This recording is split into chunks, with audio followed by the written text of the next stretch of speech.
these presentations. Thanks, Coach Smith, for setting all this up again. People wanted to see play action pass today, so this is kind of the most popular play action passes that we've had, the most successful plays we've had the last few years. I think this is the area that we've probably improved the most at over the course of the last 3 years, getting steadily better each of these last couple of years, because 3 years ago we were really bad with the pass. Got better 2 years ago where we could, kind of hurt the team when they were, super low in the box to stop our run game, because obviously everybody wanted to, slow our running back down. And then this year we actually we broke the single season record for passing yards. Our quarterback threw for a little over 2,300 yards. I think we had like 2,400 yards total passing, because we had a little trick plan where a running back threw a pass, but which was a school record. Most of it came off of play action. So getting started, the three things I'm going to talk about today, kind of core concepts for us: power pass, our naked bootleg concept, and then what I phrased here is just a token, because it's just a token. Some people call it a token fake or a flash fake. It's just kind of a half-assed little fake from our running back. But for our quarterback, it is literally him just throwing a quick game concept or a drop back concept that we already run. We'll play with anything on that from, we've done 1-man routes, 2-man routes, 3, 4. Usually we don't run a 5-man route if we're doing a quick fake to the running back. But to me, it's super simple. It's the simplest thing we do in the passing game, just because it's just calling a basic play that we could run from drop back. We just prefer to do it with a quick little play fake, because we knew we'd get so many eyes keying our running back and stepping up to the run game. So starting off, pretty standard power pass. So we'll do this with a 3-level flood concept. We'll clear it out play side. We will run, we don't run a square out with our tight end, our number 2 receiver. We let them drift just because we want them to get there fast. So they're not going to break their feet down and make a square cut. They're just going to roll off. In this case, he'd be rolling off that left foot, and he can drift up the field some. Power blocking for the O-line, both with this and with our naked concept. It's pretty much straight power blocking for the O-line. So we down block, we full guard. The differences are our fullback, he'll chip the end, and normally on power, we'll obviously go inside shoulder. We'll go outside shoulder with the fullback, chip in the end, getting out to the flat route. It's important that he doesn't drift up the field too much. We try to keep him under 3 yards and getting width, not depth. Just because the deeper they get, they can start to get to where one backer could cover both his route and the tight end's route. Running back will come downhill on the fake, and this is something that we developed this year. It actually helped us out. We don't tend to have a crazy amount of pressure in the quarterback's face off the play side edge.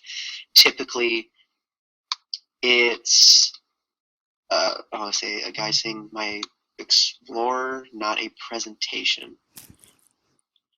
I'm just trying to see what's going on here. So you guys can't see any presentation right now. You just see. Let me see if there's some settings I can tweak.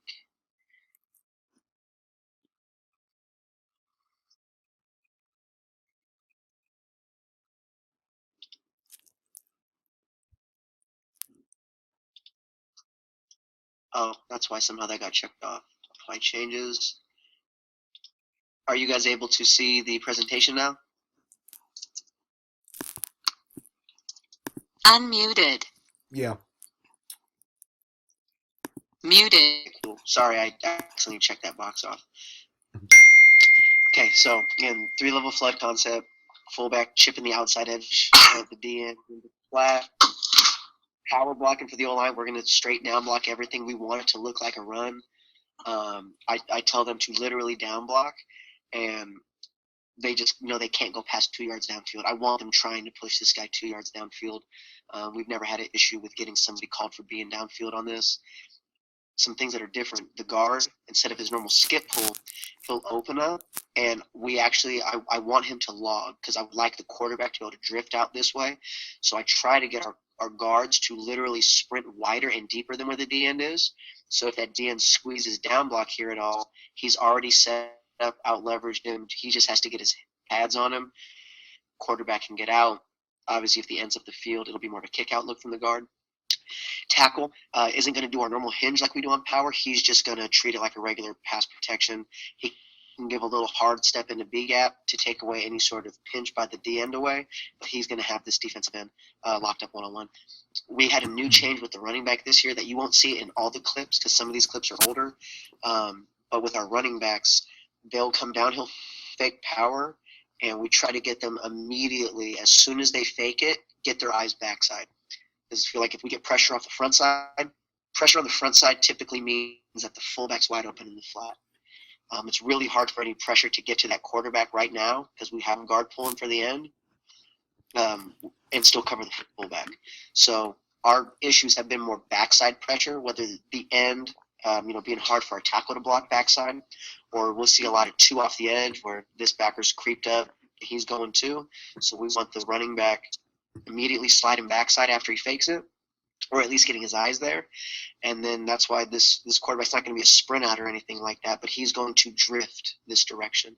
Helps get him away from this backside end, helps him get a little better vision to throw it out here to the flat, especially this year our quarterback was pretty good for us, but he's not a tall kid by any means.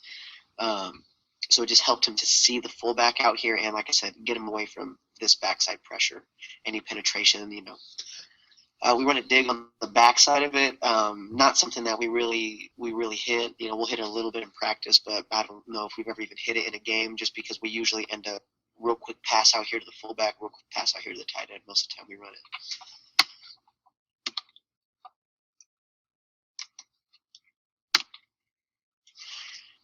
So again, just like I talked about with the rules, we're blocking power. The only tweaks are guard is going to try to log that D end. Backside tackle is just going to pass at the D end. Fullback has to try and go through that outside shoulder of the D end because that's going to make the D end squeeze it in some, which makes the guards block easier. Fullbacks help them protect the guards block. Tight end, I would love an inside release because then it looks the most like power, but I'm more so big on easy release. This year's tight end, he would do a lot of outside release on it. Not every time, but he would do whatever he felt he could get off the ball fastest. I'm big on speed, getting out there fast.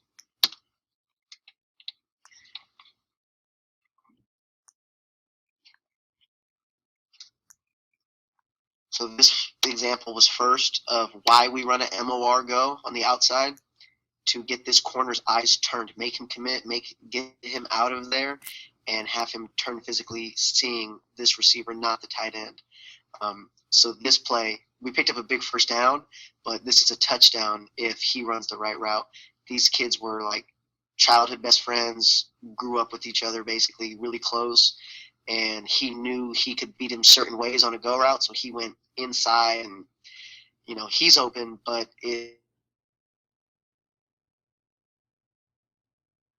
see that route.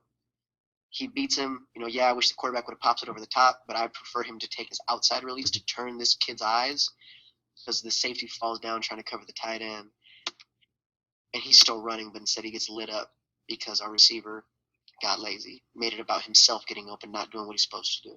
So that's why we have to go outside release with it. It really works best if you have a guy on the outside that can run a little bit, or just a kid that'll run hard.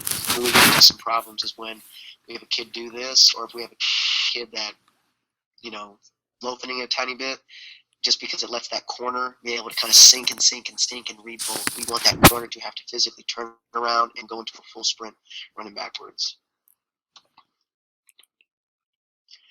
We'll do a good amount out of twins. So we'll just flip the formation around. Slots just running the exact same route that our tight end normally would.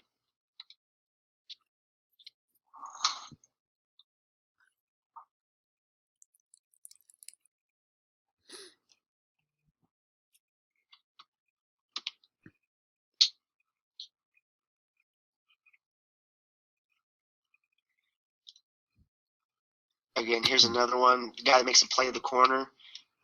This receiver was like prima donna of the year. He had to do this thing where he's trying to set this corner, but if he just turns and runs, this corner's completely gone. He doesn't need to stutter with that guy. He's way faster than him. And the tight end doesn't have to make that first guy try to miss.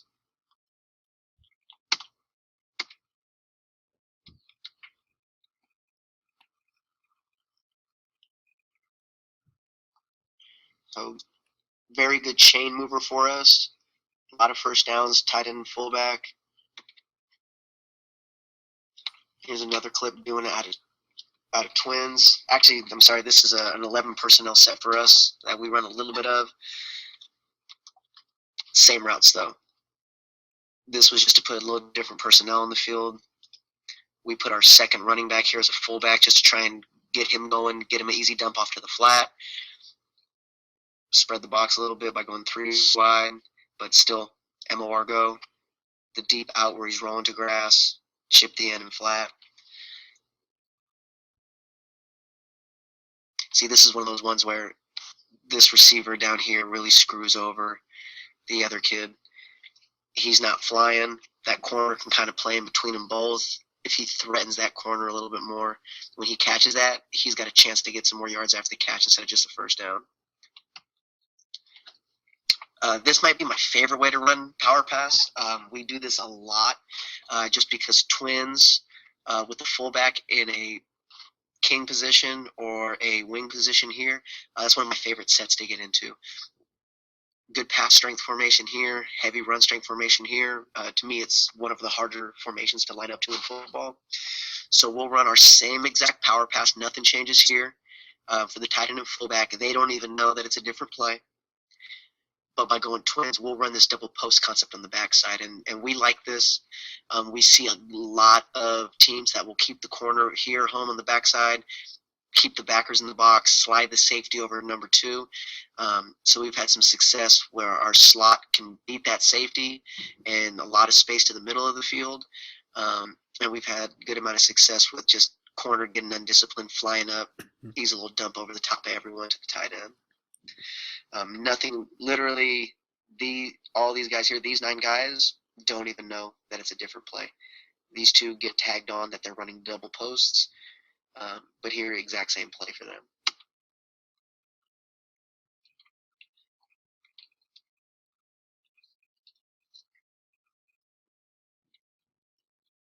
So here, backer carries that tight end vertically. Easy dump off to the flat. I mean, they're trying to have an inside linebacker cover him. There's no way inside backer is going to cover the fullback as he's coming downhill to stop running. The fullback's tacking out to the flat. Easy couple yard pass.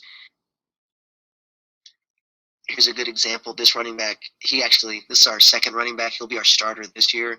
He actually does a better job than Najee did normally on getting his eyes backside. And you see, boom, he immediately gets his eyes backside. He's there to help deal with any penetration. And our pass protection issues on power pass in the last 3 years have been a little more backside than actually from the front side, just because, again, if we're getting pressure front side, there's typically no one on the fullback. So that running back did a good job to get his eyes backside. That's what we want. That's a pretty perfect example of what he's supposed to do. Boom, immediately eyes backside.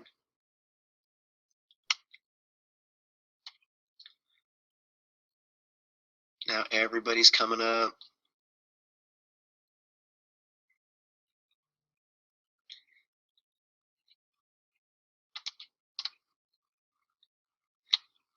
You see backers flying up. This safety flying up right past the tight end. That's like the easiest pitching catch possible.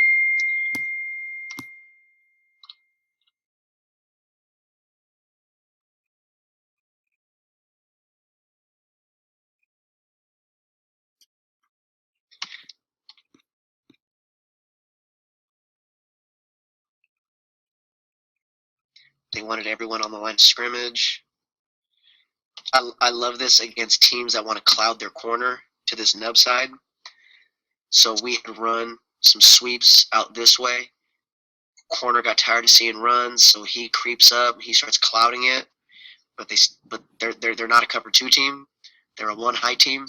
So as this guy's staying back here over the ball or on the hash, once that corner steps up at all, we have him out leveraged with depth, safety out leveraged with width of the tight end. And that's why we're big on just get to 12 yards, get rolling out here as fast as you can, get to this spot of grass as fast as you can, tight end.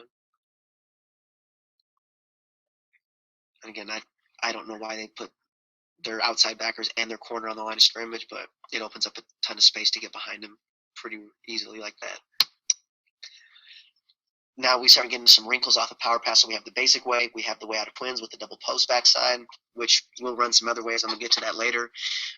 This is another good look for us that we had some success with. So this, if we're getting, we'll see some looks like this. We call this Y pump. So he's pump faking the out route, coming back to the middle. You can call it a corner post. I've seen teams call it a cop route for a corner post. But we'll see, the one height teams will typically have that safety playing over our tight end. He's got him. So if we can beat a guy man to man by flipping his hips, awesome. We also hit this against a too high safety team. Their safeties, because they know we run so much power pass, their safeties were playing super wide against us. And we had hit our tight end previously, so they were just getting wider and wider, just waiting for him to run that route into us. So this next clip is us hitting that because we knew the safety was going to overplay the out, push him a couple steps to the out route, break it back down the middle.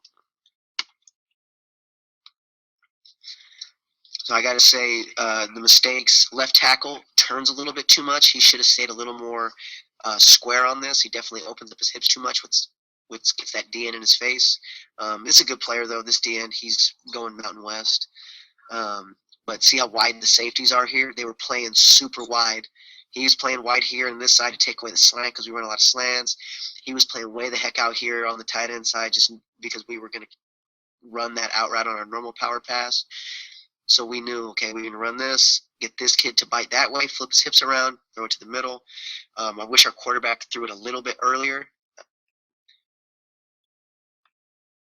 Tight end pushes vertical, couple steps outside, gets that kid's hips flipped. He should have been, boom, throw the ball now, put it on him where he can split these two safeties. Little late with it, but lets this other safety get back into the play. But that ball's got to be on him sooner. And now he's trying to just outrun them both. But that was a huge play for us in this game as we were icing it. Kind of 4-minute offense, had to just run the clock out to end it with a lead. Again, gets that safety's hips flipped all the way around.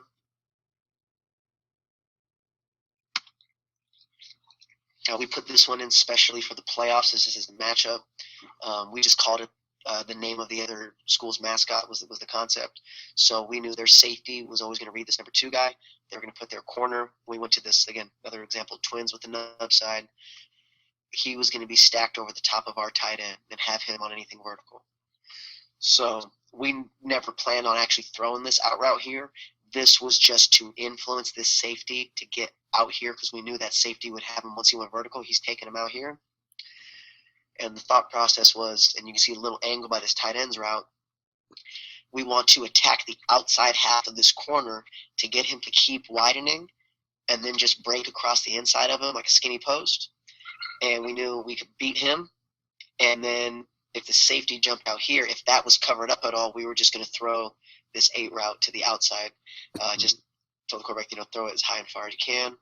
Same power concept for the line. We're still pulling, fullback still flat, all that stuff stays the same.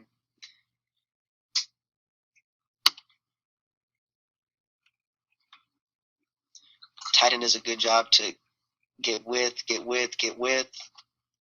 Kid hops out, shuffling out. Again, a little late with the ball by the quarterback, but there's just so much space for him to throw this into. You can see this is the whole reason why we packaged it with this out on this side from the slot. It takes that safety and completely gets rid of him. And the whole middle of the field's open.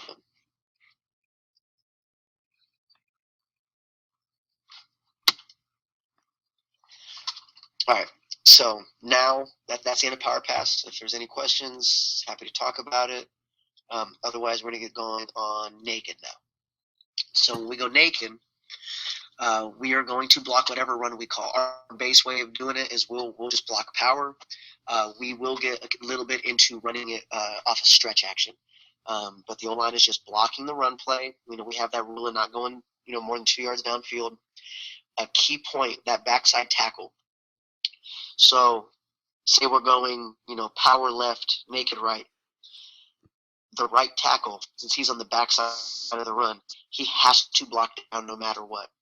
If he blocks down, it helps get that defensive end to squeeze it more which helps open up the chance for our quarterback to get outside and our fullback to get open to the flat. When our tackles have screwed up in the past and have either set or tried to do our hinge block like we do on normal power, that defensive end gets invited up the field, and now it's harder for the quarterback to get out.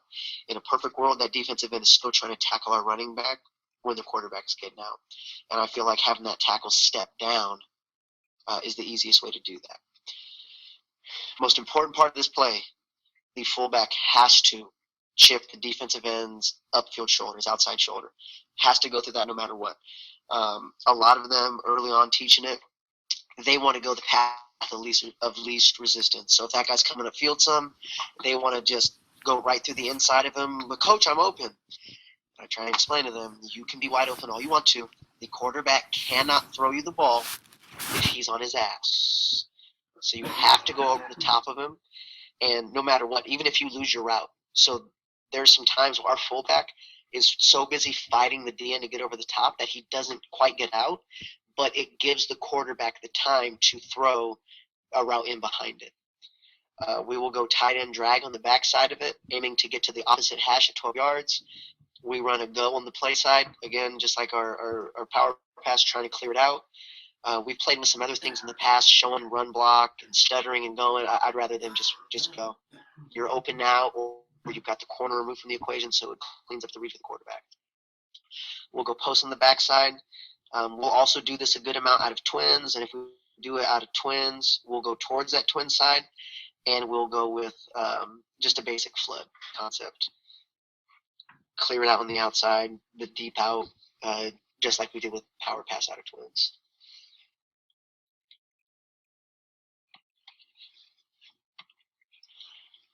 So we'll show power action to the right. This one, the running back doesn't cut back. He just keeps on going downhill. Boot out to the left.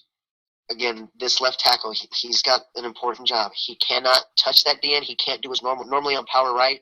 You know, if you saw my presentation last week, he would hinge here. He'd step to B gap and hinge it open. We don't want to do that because it invites this DN upfield. If he's coming upfield, we're not getting the quarterback out here where we want him. So he blocks down, helps seal off any penetration here, helps get that DN to squeeze. Fullback has the most important job. Comes across the formation, behind the quarterback, chips this edge here, gets out to the flat. And then once he's out in the flat, it's the same concept as our power pass. Chip the outside shoulder, keep getting width, don't go past 3 yards downfield.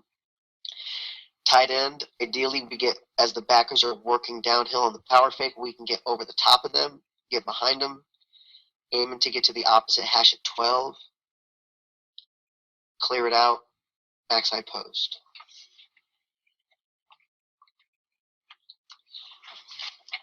This one, I think every single completion we've had on this to our fullback in the last 2 years has gone for a first down. If I'm wrong, then there's only one scenario where it didn't go for a first down to our fullback. But very often, even sometimes where a quarterback's had someone in his face, he's just like, especially this kid that played for us 2 years ago, I don't even know how he saw our fullback a couple of times. He kind of just shot put it because he knew where the fullback would be. And once he caught it, the kid just turned around and ran for 20 yards. But easy little 5-yard pass, and there's just a ton of open space around it. You'll see this especially. I really like this if a team, because we're not in a balanced look by any means. We've got receiver, tight end, fullback on this side. If the team starts to try and bring more guys over to this side to match our numbers or slide guys in the box, it really opens up this flat on the backside. I mean, this poor linebacker is confused as hell as the fullback goes right by him. And then that kid made a great play with the ball in his hands after to go score.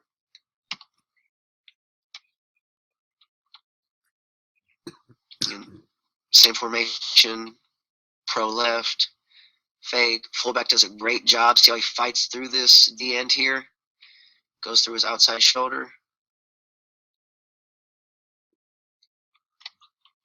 Right here. Does a great job to go through his outside shoulder. Keep attacking the flat, get his eyes around. Tight end's wide open.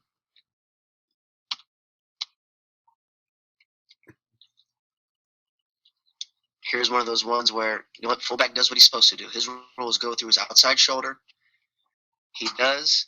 That defensive end comes in just enough, that extra step or two, because he has to go inside of him to give the quarterback a chance to get his shoulders around.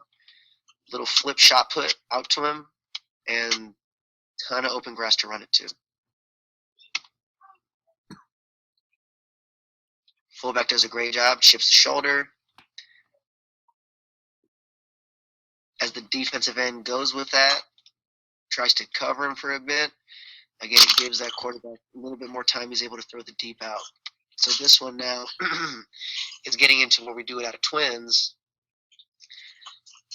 And you see the effect it has on the outside backer.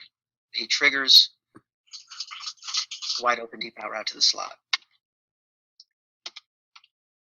There's just a diagram.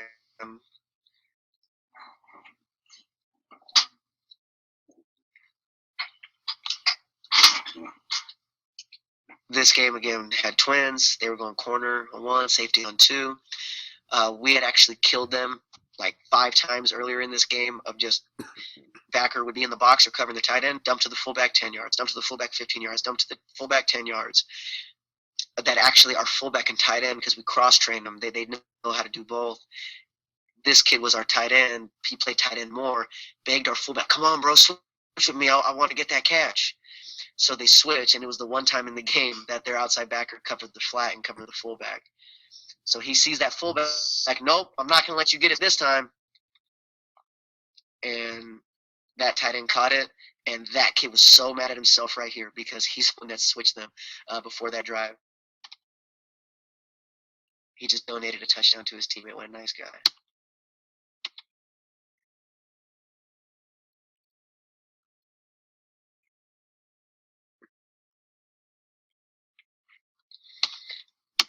It might be my favorite out of twins or motion unit twins. It's just you just overload one side of the formation so well. You still have such a heavy run strength here with tight end and fullback, and you're able to get rid of a corner, get rid of a safety, or beat a safety one-on-one, and you still get that fullback flat with that tight end drag across. You're putting 4 routes pretty much all at about the hash mark or wider on this side of the field.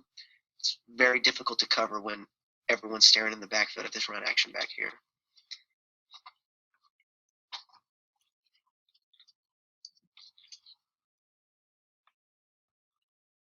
You see the slot come across.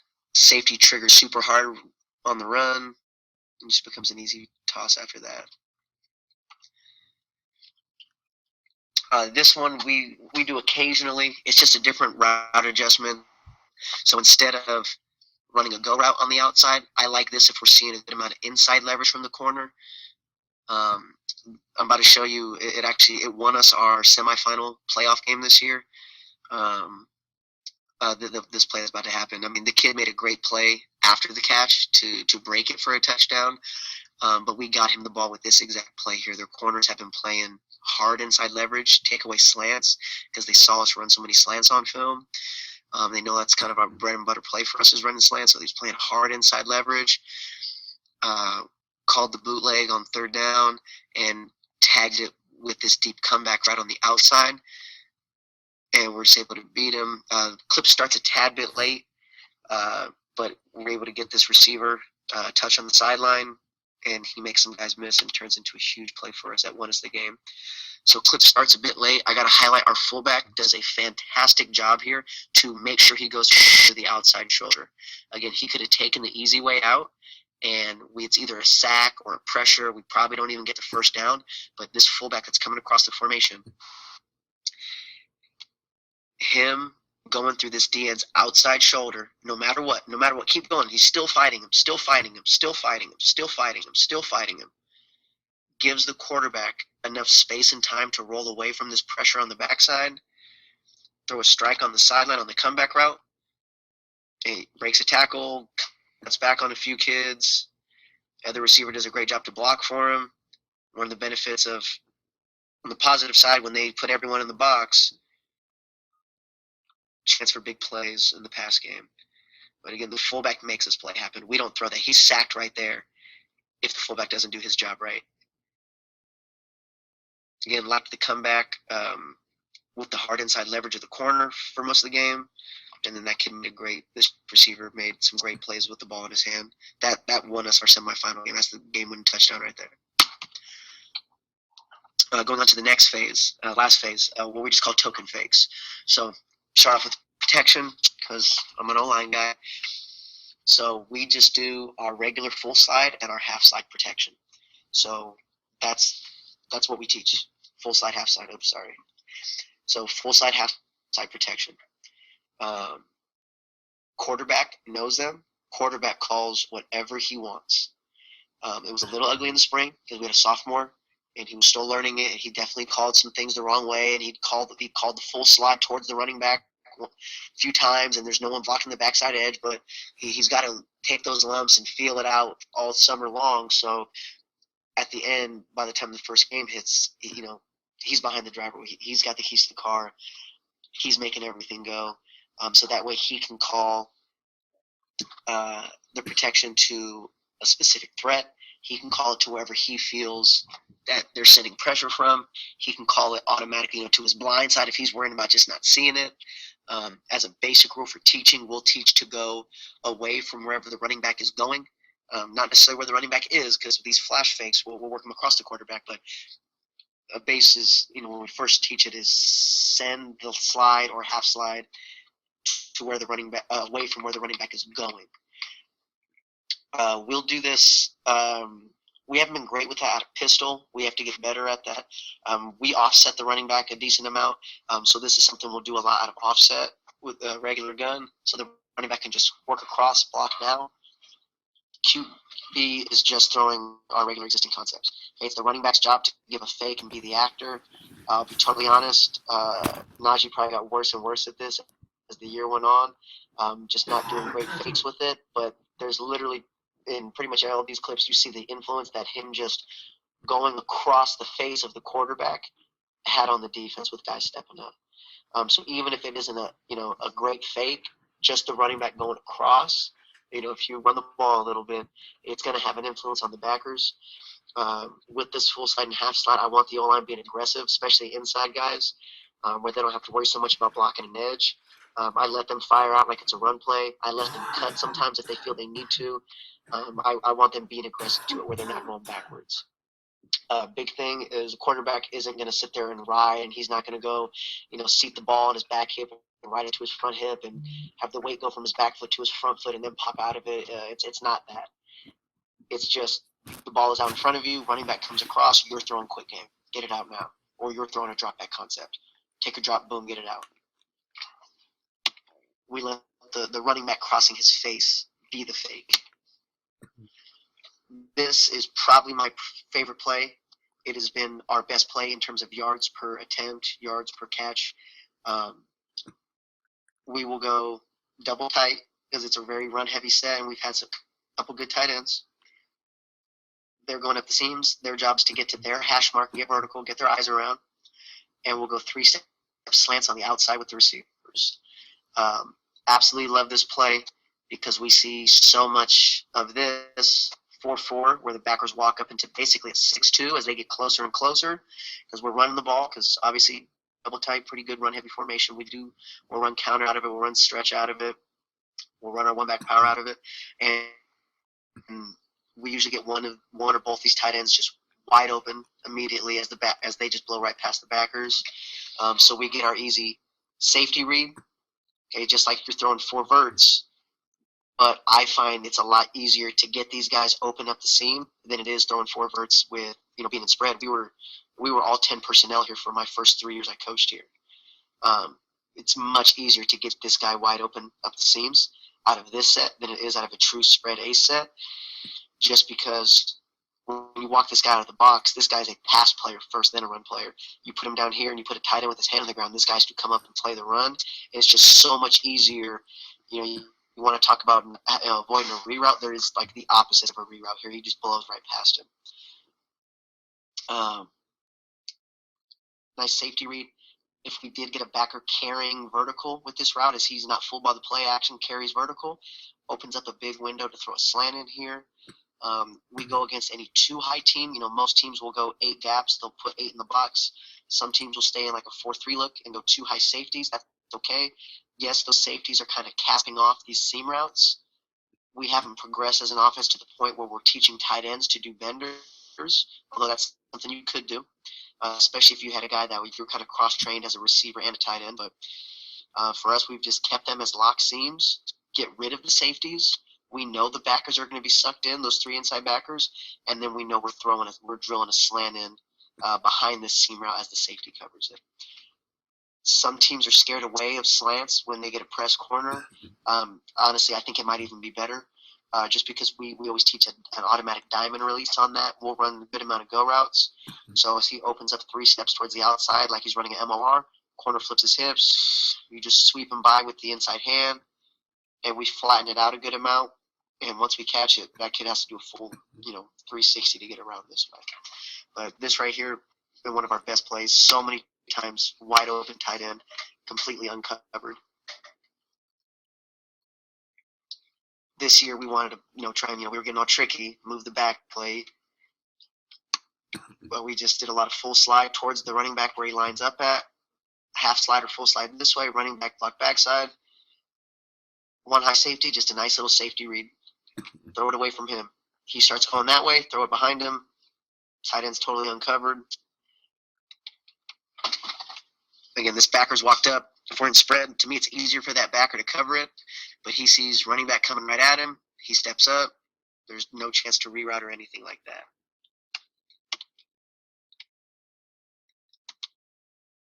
This is a good shot of the protection. You see this one, quarterback called full slide. So we're going full slide. Running back comes across, picks up the edge. And obviously, really bad job of protection here. This kid was an absolute stud, one of the best D tackles that's played in our league in the last decade. But tight end so wide open so quick, it doesn't matter. When you see the where's my side view?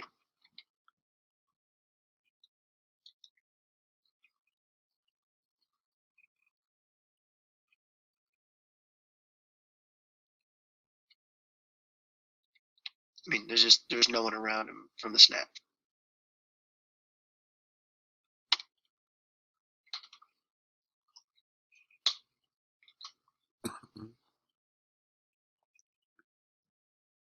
Again, so he sees 1 safety.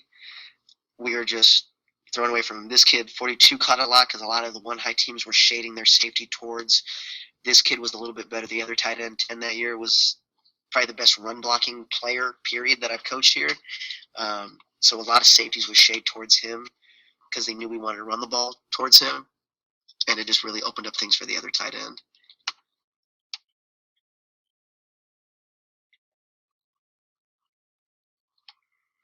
Again, exactly like I talked about. For some reason, they wanted to put this safety over the top of 10. Other kids wide open. Easy first downs.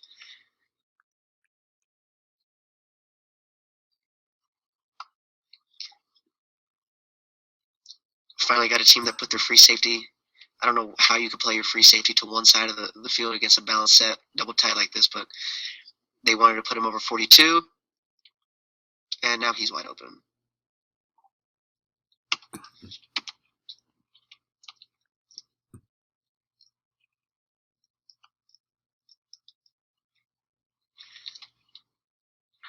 Our quarterback must have got tired of throwing to 42. He was too wide open here. So we'll occasionally throw a slant, but most of the time, 1 high safety, we're thinking, throw it to that tight end, throw it to that tight end, throw it to that tight end.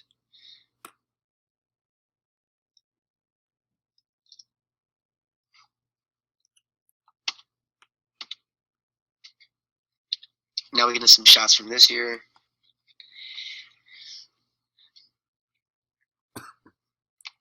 Backer does a really good job to carry this tight end vertically. We probably could have popped it over the top of him, but he sees backer turn. I see his back, throw the slant. So he's just seeing this backer turn. His back's towards me. Just drill the slant in there, soft corner.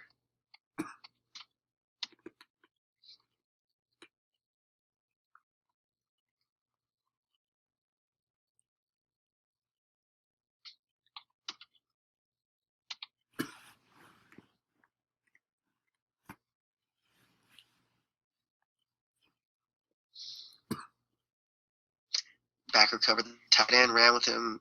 Huge open window. They don't have a flat player. This is probably the most open we got all this season on it. And of course, it won't play when I want to show it to you.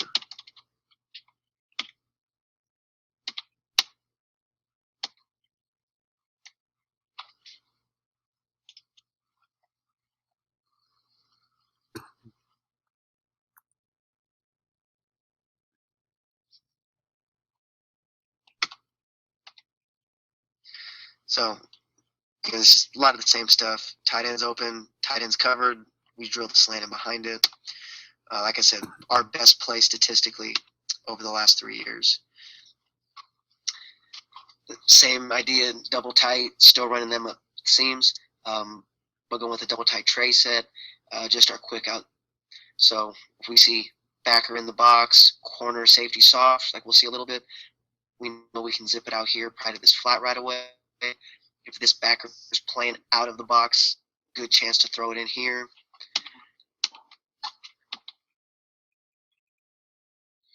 So in this example, double tight, backer wanted to walk out, he's running to the out, safety's over the top of number 2, worried about, because we will run, like I said, out this 2 receiver look. Anytime we go with 2 receivers, we like to run our double post. So safety's deep over here, backer's out of the box, he's got the out, and opens up this tight end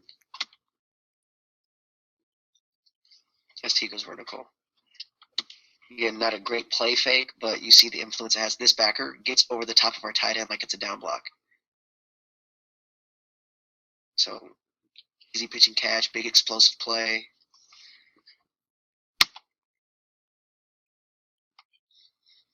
This one, they are adjusting to the formation late, but they were going backer in the box, safety over the top of 2, and just playing soft over him. So that's easy. This is a good example from our outside receiver of running the MOR no matter what. Corner turns his back at the snap to cover it. Safety's coming from a mile away. That's easy call. Zip it out to the flat. And then the last thing I'm going to share, the 1 and 2 man protection. So this is stuff that we will max protect. We're only getting 1 or 2 guys out, but it is when I want to take a shot.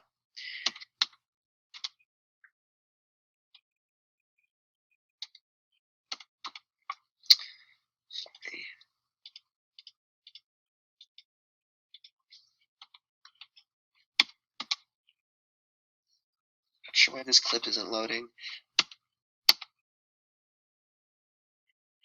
All right, so again, that double post concept, if we're having a hard time getting to it because of the time it takes off of our power pass, and there's protection issues with blocking power pass, then we'll just max protect it. So we'll keep tight end and fullback in, we'll fake it to the back, give us a little more time, run the double post concept here. Slot's rule is he has to cross that safety's face no matter what, and then after that he can do whatever he wants in terms of getting width.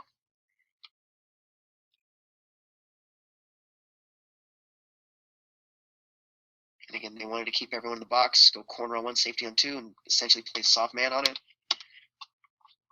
Once he gets inside of this safety, we knew it was going to be a huge play. I didn't know he was going to score on it, but we knew once he got inside that safety, it was going to be an easy first down, and then he was able to stutter and then outrun him.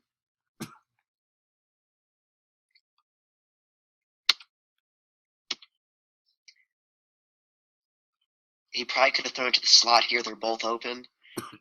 But if he feels the slot's being covered up, the outside post stays skinny up the seam. That's about the exact spot we want it caught at, is up that hash mark.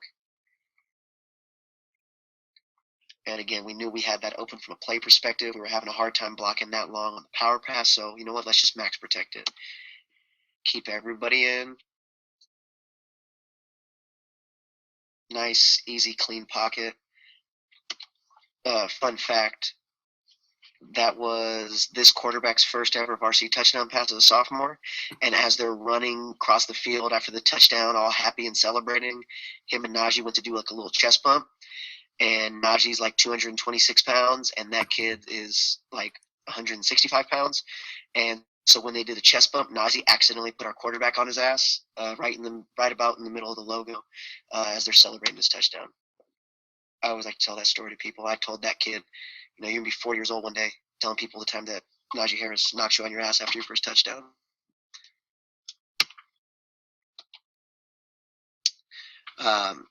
Another concept we'll go with a little bit deeper slant. Again, a max protection deal. We put this one in the middle of the year. We realized, we didn't have a good play action game off of our counter action in the backfield. On counter, we'll go full spin, show power, spin around. So because that takes a little bit with the spin action here, we deepen the slant route up to a 5-step slant instead of a 3-step slant. And it's just push 5, get inside of that guy. That was a big play for us, rivalry game.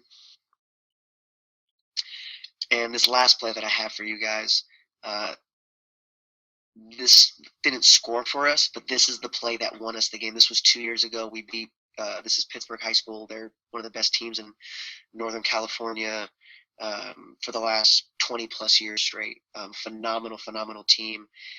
If we didn't have De La Salle High School here in our area, they would have multiple section and state championships over the last 20 years. We beat them 2 years ago. This was the play that got us down in the right position to score the game-winning touchdown. But we have been running a lot of sweep here, super overloaded, unbalanced set, receiver, tight end, wing, and fullback. We had done this repeatedly, running the ball this way, running the ball this way, running the ball this way.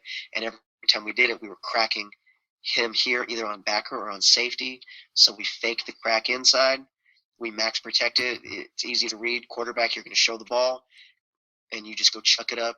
And we hope that this crack action gets the corner to bite on run and gets the safety to bite on run. Shows the crack action. It's just enough for the corner to stop his feet.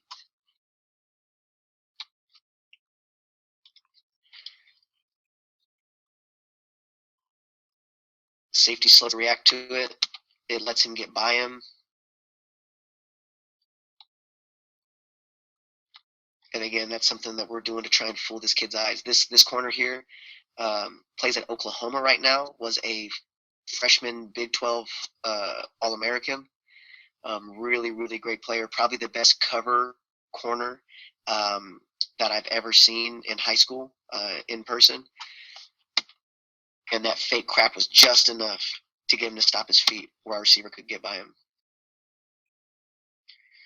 And yeah, he gets tackled, inside the 20, but we scored like either the next play or 2 plays later for the game winner. But this was actually third and fairly long. And that won us the game. So with that, guys, that's the end of our play action game. Again, a lot of power pass, a lot of our naked concept, some different route concepts, but with all these little token fakes, back coming across. This last one where we were actually in pistol, show a little stretching. But yeah, with that said, that's it. If there's any questions, always happy to stick around and answer it. Otherwise, thanks for having me, guys.